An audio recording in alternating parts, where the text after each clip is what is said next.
문제달인 신혜순입니다. 직업상담사 2급 21년도 1회 필기 기출문제 해설 강의 시작하겠습니다. 이 과목 직업심리학이요. 21번 검사의 구성타당도 분석 방법으로 적합하지 않은 거. 구성타당도 하면 우리가 수렴타당도, 변별타당도, 그리고 요인 분석해서 수변류라고 했었어요. 수렴타당도는 주관식에도 이거 지금 이 구성타당도는 2차 실기에서도 굉장히 잘 나와요. 수렴타당도는 검사 결과가 이론적으로 해당 속성과 관련 있는 변수들과 어느 정도 높은 상관관계를 가지고 있는지를 측정한다. 다시 한번 검사 결과가 이론적으로 해당 속성과 관련 있는 변수들과 어느 정도 높은 상관관계를 가지고 있는지를 측정한다. 변별타당도는 반대예요. 검사 결과가 이론적으로 해당 속성과 관련 없는 변수들과 어느 정도 낮은 상관관계를 가지고 있는지를 측정한다. 요인 분석은 검사를 구성하는 문항들의 상관관계를 분석하여 상관성이 높은 문항들을 묶어주는 통계적 방법이다. 요인 분석, 검사를 구성하는 문항들의 상관관계를 분석하여 상관이 높은 문항들을 묶어주는 통계적 방법이다. 이렇게 하시면 되고 그대로만 쓰시면 2차 답 정답으로 채택이 되네요. 1번의 기대표 작성은 관계가 없고요. 2번의 확인적 요인 분석이란 말 있잖아요. 이거 요인 분석이고 3번에 관련 없는 개념들을 했으니까 이거 변별타당도고 그리고 4번에 유사한 특성이라고 했으니까 이거는 관련 있는 특성이죠. 그래서 이건 수렴타당도에 해당되어지니까 1번이 적합하지 않네요. 22번 직무 수행 관련 성격 5요인이요. 빅5라는 것이죠.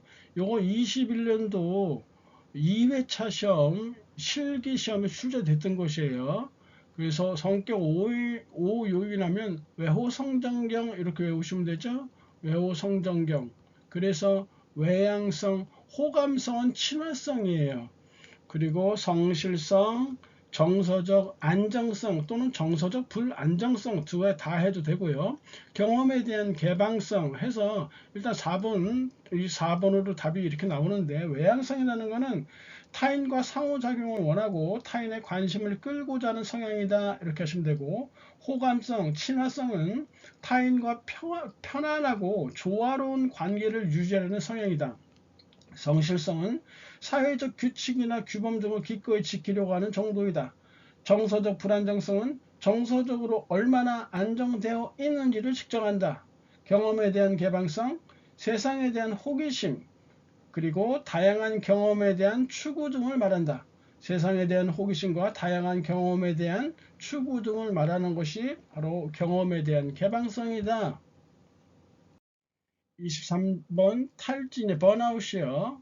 이 탈진, 이 스트레스의 이 탈진에 대한 얘기는 셀리에라는 사람이 일반 적응 증후군이라고 해서 내세웠던 것인데 일반적으로 경고, 그리고 저항, 그리고 소진의 단계로 이렇게 진행되어진다고 해요. 소진이 다른 말로 탈진이에요. 영어 번아웃을 우리말로 번역하니까 탈진, 소진 이렇게 되겠죠. 경고, 저항, 소진의 단계예요.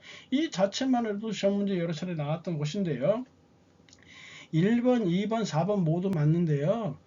3번의 탈진에 대한 연구는 대부분 면접과 관찰을 통해서 이루어졌다고 하는데 아니에요. 탈진에 대한 연구는 대부분 동물 실험을 통해서 이루어졌어요. 그래서 3번이 옳지 않은 내용이다. 이렇게 어이없는 문제가 이렇게 나오기도 해요. 24번 미네소타 직업분류 체계의 삶과 관련하여 발전한 직업발달 이론 이거 단편적으로 외워주셔야 돼요.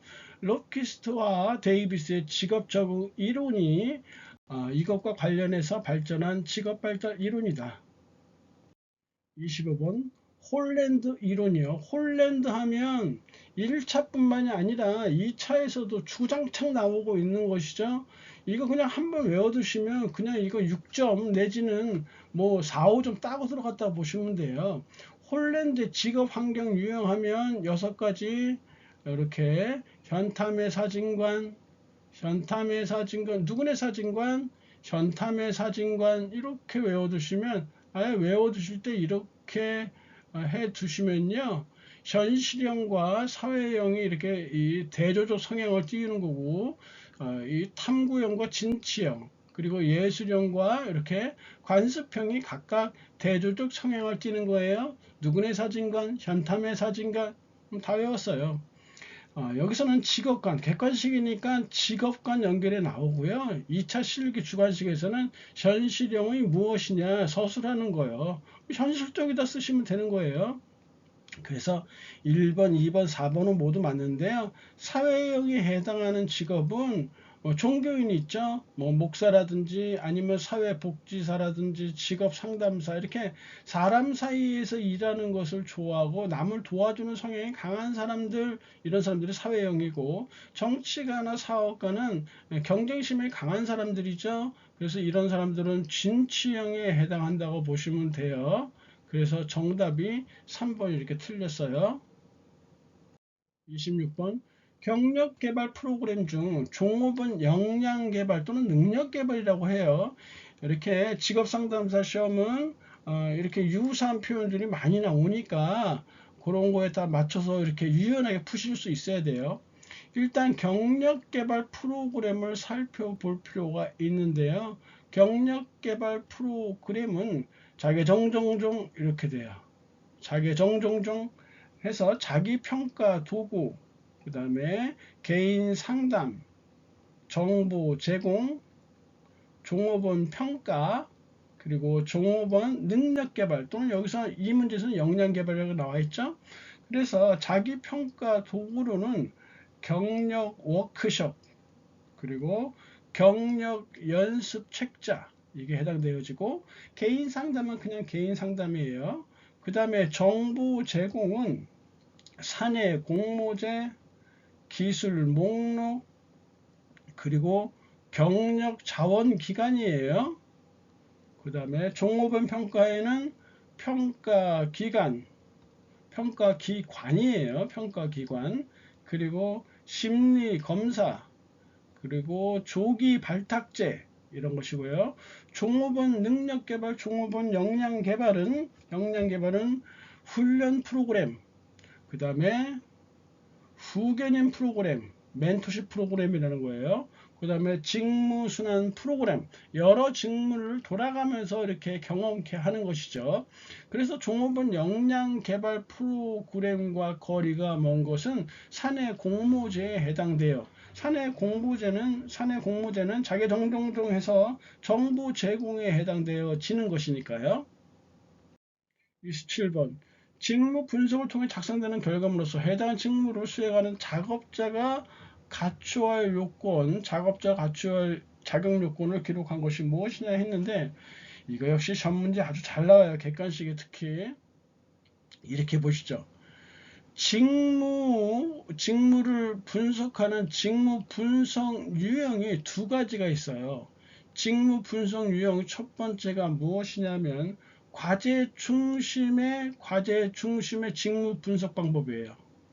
그 다음에 두 번째가 작업자 중심 직무 분석 방법이에요.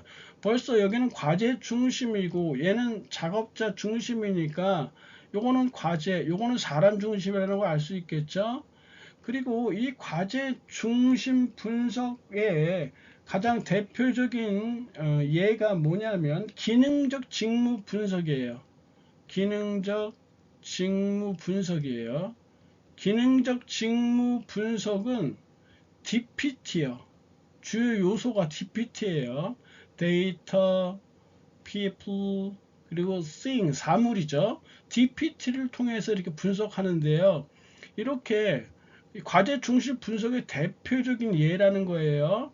예를 통해서 이렇게 분석을 한 다음에 이걸로 뭘 작성하느냐가 중요해요. 직무 기술서를 작성하는 거예요. 직무 기술서를 작성해요. 이렇게. 그리고 작업자 중심 이렇게 분석법의 대표적인 예가 무엇이냐면 직위 분석 질문지라는 게 있어요. 직위 분석 질문지요. 직위 분석 질문지를 통해서 뭘 작성하냐면 작업자 직무 명세서를 작성하는 거예요. 직무 명세서를 작성한다. 이렇게 다시 한번 정리해 볼게요. 직무 분석의 대표적인 두 가지 하면 과제 중심 분석과 작업자 중심 분석이 있어요. 이 과제 중심은 수행하는 과제를 중심으로 해서 분석한다라는 얘기예요. 이 작업자 중심은요, 다시 말해서 이 직무를 수행하는 작업자를 중심으로 해서 분석한다는 얘기예요. 이 과제 중심은 표준화 도구를 만들기 어려워요. 하지만 이 작업자 중심은 표준화가 가능하고요. 사람들이 지녀야 어떤 지식이나 기능 등 위주로 해서 작성하게 되어 있어요. 과제 중심법의 대표적인 게 기능적 직무 분석 방법이고 DPT다. 그리고 이걸 통해서 직무 기술서를 작성하고, 작업자 중심은 직위 분석지가 대표적인데 얘를 통해서 직무 명세서를 작성한다는 사실을 꼭 기억하셔야 돼요. 그래서 27번에 작업자가 갖추어야 할 자격 요건을 기록한 것이 무엇이냐라고 했잖아요. 얘를 통해서 뭘 작성하죠? 직무 명세서를 작성하니까 2번이 정답이라는 거예요. 직무 기술서는 이거는 과제 중심 분석법이에요. 직무 분석 방법 중에서 시험 문제 객관식이 엄청 많이 나오니까 신경 써 두시기 바래요. 28번. 파슨스가 강조하는 현명한 직업 선택. 파슨스 하면 우리는 파슨스 세 가지: 자신에 대한 이해, 직업 세계에 대한 이해, 그리고 자신과 직업 세계를 합리적으로 이렇게 연결시키는 것이요. 1번 자신에 대한 명확한 이해 맞죠? 그리고 3번 직업 세계에 대한 지식 맞죠? 그리고 개인적 요인과 직업 세계를 이렇게 정보를 기준으로 현명한 선택 맞는 것이죠. 그래서 2번이 이렇게 틀린 내용이다. 29번. 다운사이징이에요. 규모나 조직의 규모 같은 것을 줄여주는 것이죠. 그래서 최근에는 이 다운사이징이 유행이죠. 조직 구조가 이렇게 수평화 되어지고 축소되어지고 자율성 위주로 변해가는 것이에요. 그래서 1번, 3번, 4번 모두 맞는 내용인데요. 2번에 지금 표준화된 작업 규칙, 고정된 작업 시간, 이거는 전통적인 경력 개발 방식이에요. 전통적 경력 개발 방식이라는 사실이요.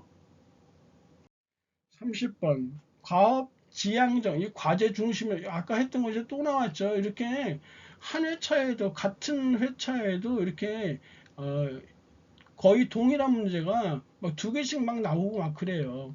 그러면 이 과제 중심적 직무 분석 방법 대표적인 게 기능적 직무 분석이라고 했었죠. 그거는 데이터, 그리고 people, 그리고 이렇게 things, 이렇게 세 가지로 된다고 했었잖아요. 기술은 아니란 얘기예요. 32번 신뢰도 종류 중 검사 내 문항들 간의 동질성. 신뢰도 추정 방법은 총 5가지가 있어요. 첫 번째, 여기 나와 있는 검사, 재검사 신뢰도 이렇게 나와 있고, 두 번째가 동형검사 신뢰도 역시 1번에 나와 있죠. 세 번째가 반분 신뢰도죠. 그리고 네 번째가 2번에 나와 있는 건 내적 일치 신뢰도라고도 하고, 문항 내적 일치 신뢰도라고도 해요. 그 다음에 5번째가 평가자 간 신뢰도 또는 채점자 간 신뢰도, 이렇게도 얘기를 한단 말이죠. 주관식에도 여러 차례 나왔던 것이에요. 검사, 재검사 신뢰도는 말 그대로예요. 동일한 수검자에게, 이게 검사 받는 사람은 똑같아요. 동일한 수검자에게 동일한 검사를 일정 시간 간격을 두고 2번 실시해서 두 검사 결과 간의 상관계수를 토대로 추정하는 거예요. 말 그대로죠. 검사, 재검사, 동일한 수검자에게 동일한 검사를 일정 시간 간격을 두고 2번 실시해서 두 검사 결과 간의 상관계수를 추정한다. 이렇게요. 2번에 동형검사 신뢰도는 동등형 신뢰도라고도 이렇게 얘기를 하는데, 동형이에요. 동등형, 동등한 유형이라는 뜻이죠. 그래서 역시 수검자는 동일해요. 동일한 수검자에게 첫 번째 실시한 검사와 동등한 유형의 검사를 실시하여 두 검사 결과 간의 상관계수를 추정한다. 이렇게 하면 되겠죠. 세 번째 반분 신뢰도는 반으로 나눈다는 얘기죠. 하나의 검사를 반으로 나누어서 두 검사의 동질성이나 일치성을 비교한다 하면 되고요. 문학내적 합치도 또는 문학내적 일치 신뢰도 여러 가지 표현이 있어요. 한 검사 내에 그 개개의 문항들을 독립된 검사로 보는 거예요. 한 검사 내의 개개의 문항들을 독립된 검사로 보고 문항들 간의 동질성, 합치성을 신뢰도로 규정한다. 한 검사 내 개개의 문항들을 독립된 검사로 보고 문항들 간의 동질성, 합치성을 신뢰도로 규정한다. 채점자 간 신뢰도, 평가자 간 신뢰도라는 것은 채점자들의 평가, 즉 평가자들의 평가가 일관성이 있는지를 따져보는 것이 평가자 간 신뢰도이다. 여기서는 검사 내 문항들 간의 동질성, 일치성을 신뢰도로 규정한다 했으니까 2번 정답이에요. 이거 2차 실기에도 여러 차례 나왔던 거예요. 32번. 조직에서 자신이 생각하는 역할과 상급자가 생각하는 역할 간의 차이가 생겼다. 역할 갈등이겠죠. 역할 과다는 역할이 너무 많은 거잖아요. 역할 모호성이라는 건 내가 해야 되는 일이 뭐야, 내가 해야 할 역할이 뭐야 라는 거죠. 즉 어떤 역할에 대한 한계나 책임이 뚜렷하지 않을 때 역할 모호성이 나오고요. 과제 곤란도는 말 그대로 과제가 너무 어려워서 하기 힘들 때 과제 곤란도의 문제가 발생하게 되겠죠. 그래서 정답이 이렇게 3번으로 채택이 되겠네요. 33번. 직업 상담 장면에서 활용 가능한 성격 검사에 대한 설명으로 옳은 거. 1번은 흥미 측정이니까 흥미 검사죠. 2번은 숙달에 필요한 적응 능력, 이건 적성 검사네요. 그리고 지금 3번 이게 성격 검사네요. 다면적 인성 검사, 성격 유형 검사. 이 성격 쉽죠, 이런 거는. 4번에 비구조적 과제를 제시했다라는 얘기는 이게 투사적 검사를 얘기하는 거예요. 비구조적이라니까 딱 정해진 규칙이 있는 거 아니에요. 자율적으로 하는 것이죠. 이 투사적 검사의 대표적인 유형이 뭐 로샤 검사, 주제 통각 검사, 그리고 문장 완성 검사 이렇게 볼 수 있겠죠. 그 외에도 뭐 HTP 검사도 있죠. 집, 나무, 사람, HTP 검사 이런 것도 투사적 검사에 해당되고요. 이 웩슬러 검사는 지능 검사잖아요. 이건 구조적 검사, 정해져 있는 것이에요. 로의 욕구 이론에 관한 거, 로라는 사람이요. 부모 자녀 간의 상호작용을 자녀에 대한 정서, 집중형, 회피형, 수용형, 그래서 수정회 이런 식으로 외운 바 있었고요. 그래서 34번에 그냥 1번이 답이 나오네요. 2번에 청소년 아니에요. 이거 아동기 때예요. 아동기 때 형성된 것이 나중에도 영향을 미친다는 거고. 3번은 부모의 사랑을 제대로 받지 못하고 거부적인 분위기에 성장한 사람이 다른 사람들과 함께 일하고 접촉하는 서비스 직종의 직업을 선호하겠어요. 말이 되고 싶지도 않다라는 것이죠.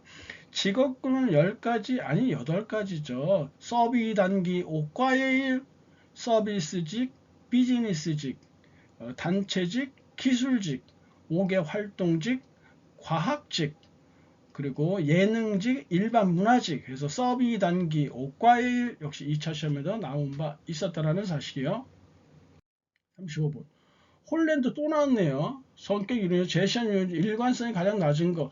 아까 제가 했었죠. 이렇게 현탐의 사진관 했을 때, 현탐의 사진관 했을 때 서로 맞닥뜨리는 것이 대조적 성향을 띠고 있는 것이다. 여기 예술형과 그리고 관습형이 딱 이렇게 맞닥뜨리고 있죠. 그래서 일관성이 여기가 가장 낮고 대조적 성향이 가장 크다라는 것이죠. 2번 정답이죠. 그래서 36번 인지적 정보 처리인에서 제시하는 의사결정 과정의 절차다 했는데 인지적 정보 처리 이론에서 제시하는 의사결정 과정의 절차는 가스배예요. 가스배. 의사소통 단계 커뮤니케이션이죠. 그 다음에 분석 단계 어널리시스, 종합 단계 synthesis 이렇게 가스 이렇게 되죠. 가스. 그 다음에 가치평가 단계 valuing이니까 가치평가 단계, 그 다음에 실행 단계 execution 해서 지금 이렇게 communication, analysis, synthesis, valuing, 그 다음에 execution 해서 이렇게 해당되어지니까 거기에 따라서 답을 잡으시면 4번이 돼야 되겠죠?